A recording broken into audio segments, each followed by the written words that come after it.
ओम शांति। सुनते हैं आज अव्यक्त बाप दादा के 28 नवंबर 69 के मधुर महावाक्य।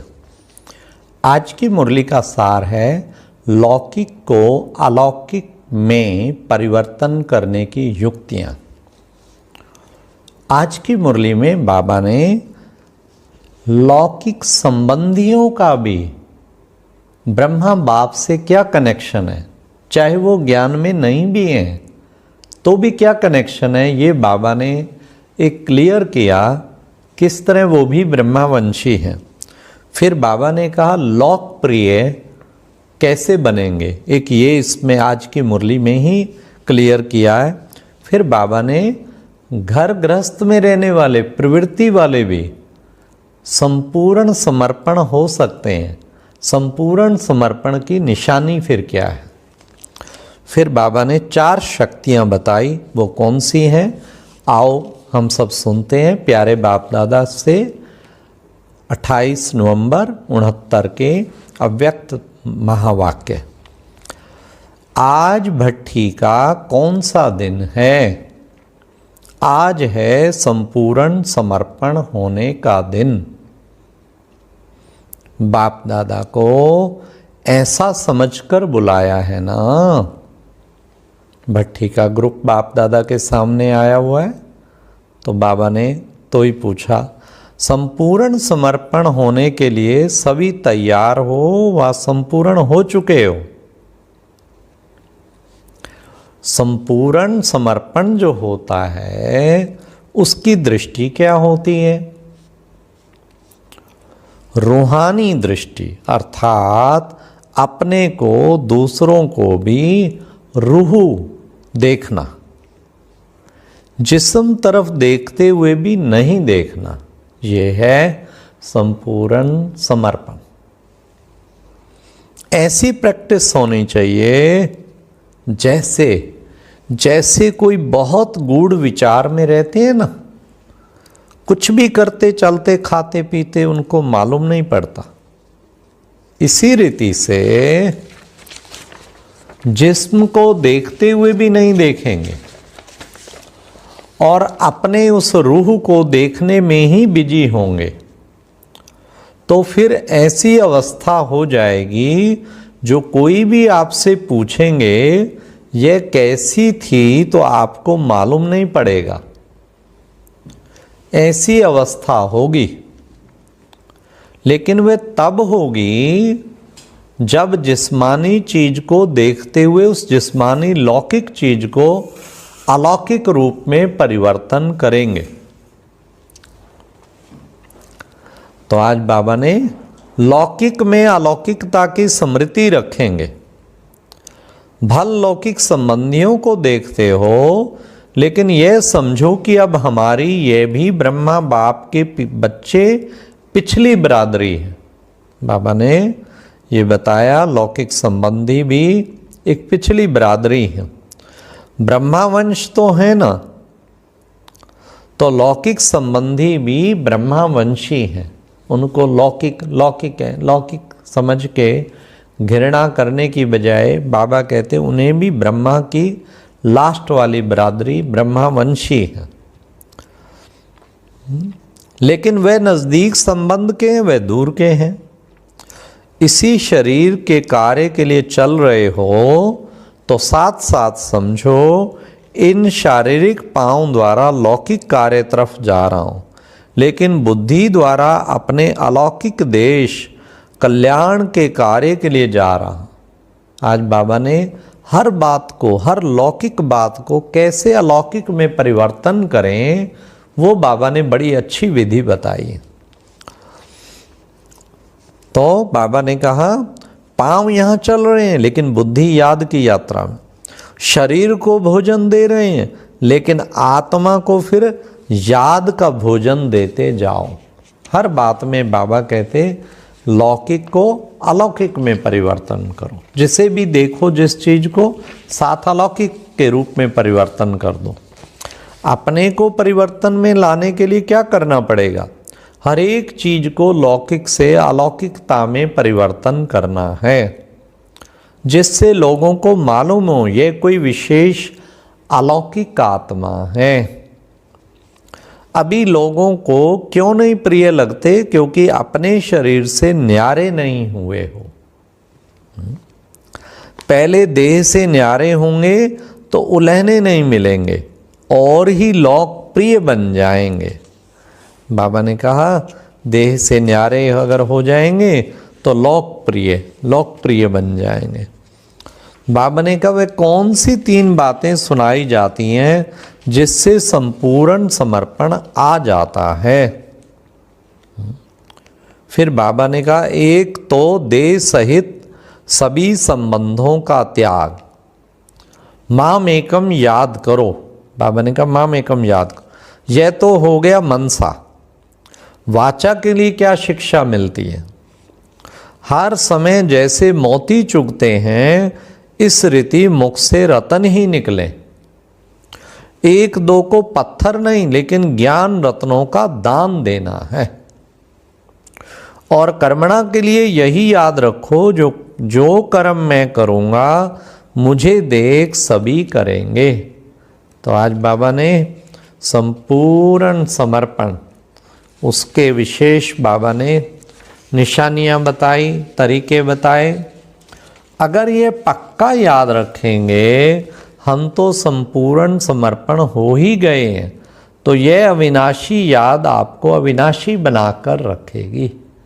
मैं पूरा समर्पण हूँ, बाबा के प्रति पूरा समर्पण, ये बुद्धि में हमेशा याद रखें। अगर आप कुछ डगमग हुए तो फिर समस्या भी डगमग कर देगी। बाप दादा तो किस न किस रूप से साथ निभाने अर्थात उंगली पकड़ने की कोशिश करते रहते हैं।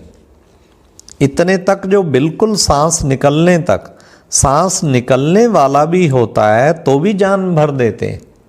आज की मुरली बाबा की रियली ध्यान से कोई बार बार सुने तो बिल्कुल संपूर्ण समर्पण हो जाए। तो बाबा ने कहा मैं तो पूरा साथ देता हूँ। आप लोगों की जान भी निकलने को होती है तो भी, सांस तक भी, आखिरी सांस तक भी देता हूँ। लेकिन कोई ऑक्सीजन लगाने ही ना दे, नली को ही निकाल दे तो मैं क्या करूँ? तो क्या बाप दादा क्या करेंगे? अगर बाप दादा का सहयोग चाहिए तो वास्तव में सहयोग कोई मांगने की चीज़ नहीं है। सहयोग स्नेही को स्वतः ही प्राप्त होता है। बाबा ने कहा तुम्हें 2 बाबा आपने कहा था ना आप 2 बाबा सहयोग, तो बाबा कहते कि मेरे को रिमाइंड कराने की जरूरत है क्या ड्यूटी? वो स्वतः ही प्राप्त होता है स्नेही को। बीती सो बीती, जो बीत चुका उसका चिंतन ना कर, बीती हुई बातों से शिक्षा लेकर आगे के लिए सावधान।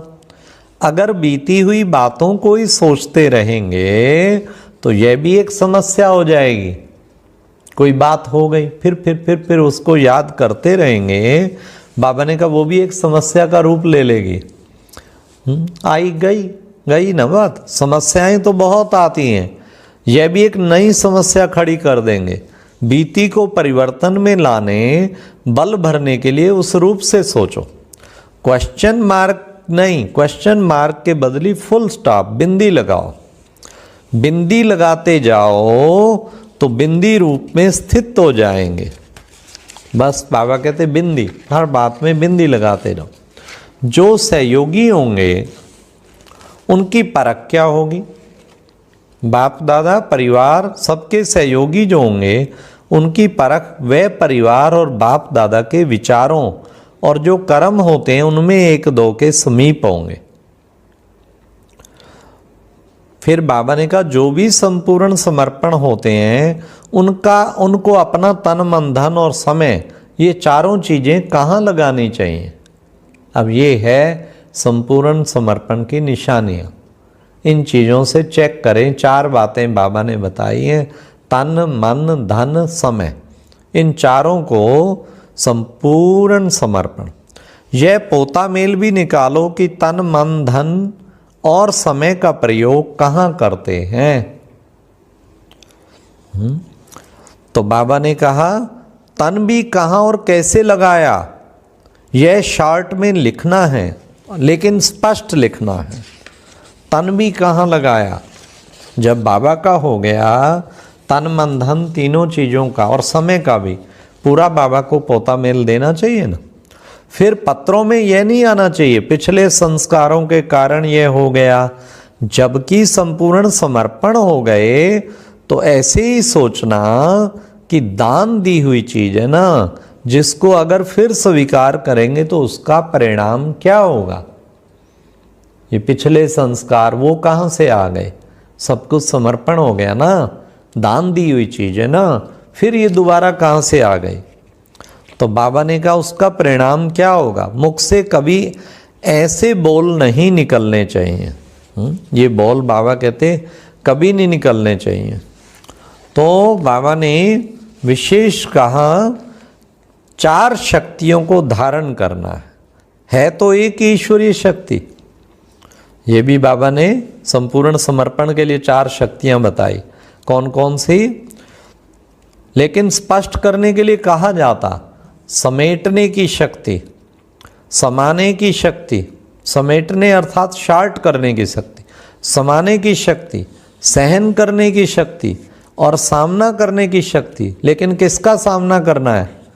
बाप दादा व दैवी परिवार का नहीं, माया की शक्ति का सामना करना है। ये चारों शक्तियां धारण करेंगे तो संपूर्ण समर्पण को अविनाशी कायम रखेंगे। जो 10 शब्द बोलने हैं, समेटने के ऊपर बाबा बता रहे हैं, जो 10 शब्द बोलने हैं उनको शार्ट कर 2 शब्दों में रहस्य बताओ। तो ऐसे शार्ट करते करते बिल्कुल शार्ट हो जाएगा।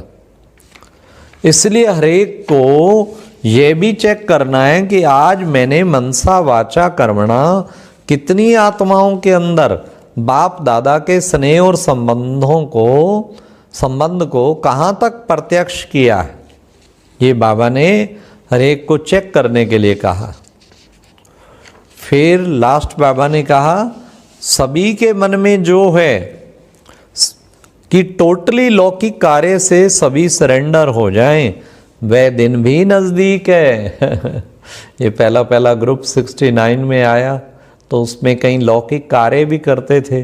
तो बाबा ने कहा कि बच्चे वो भी दिन आ जाएगा। उनके संकल्प चल रहे थे भट्टी करते हुए, बाबा टोटल कब सरेंडर होंगे। तो टोटल प्रवृत्ति वालों को तो बाबा कहते प्रवृत्ति करना है। तो टोटल लौकिक कार्य से सभी सरेंडर हो जाएं, वह दिन भी नज़दीक है।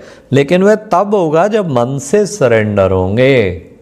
बाबा कहते जो सब कार्य करते हुए क्या अपने मन से पूरा सरेंडर हो चुके हो, मन जरा भी वेस्ट नेगेटिव थॉट ना करे, तब समझो वो दिन भी आ जाएगा। तो बाबा ने कहा कि बच्चे सभी से बड़ा सरेंडर होना है संकल्पों में, कोई व्यर्थ संकल्प ना आए। इन संकल्पों के कारण ही समय और शक्ति वेस्ट होती है। तो संकल्प से भी संपूर्ण समर्पण होना है। मन के उमंगों को अब प्रैक्टिकल में लाना है। आज के मुरली का होमवर्क, सारा दिन ध्यान रखना है। क्या? अपना मन का भी चार्ट रखो, तन का भी, धन का भी, समय का, चारों ही बातों का। क्या पूरा समर्पण है बाबा की सेकंड श्रीमत प्रमाण। और उसका तरीका बाबा ने बताया, कर्म करते हुए लौकिक को अलौकिक में बदलते जाओ। बस पानी को देखो तो ज्ञान अमृत याद आ जाए, अग्नि को देखो तो योग अग्नि याद आ जाए। तो अगर आप लौकिक को अलौकिक में बदलते जाएंगे, लौकिक पिता देखो तो अलौकिक पिता याद आ जाए, तो फिर आप बहुत जल्दी सहज बुद्धि से भी, व्यर्थ संकल्पों से भी समर्पण हो जाएंगे। अच्छा, ओम शांति। यह एक बहुत अच्छी वीडियो भी जरूर देखें।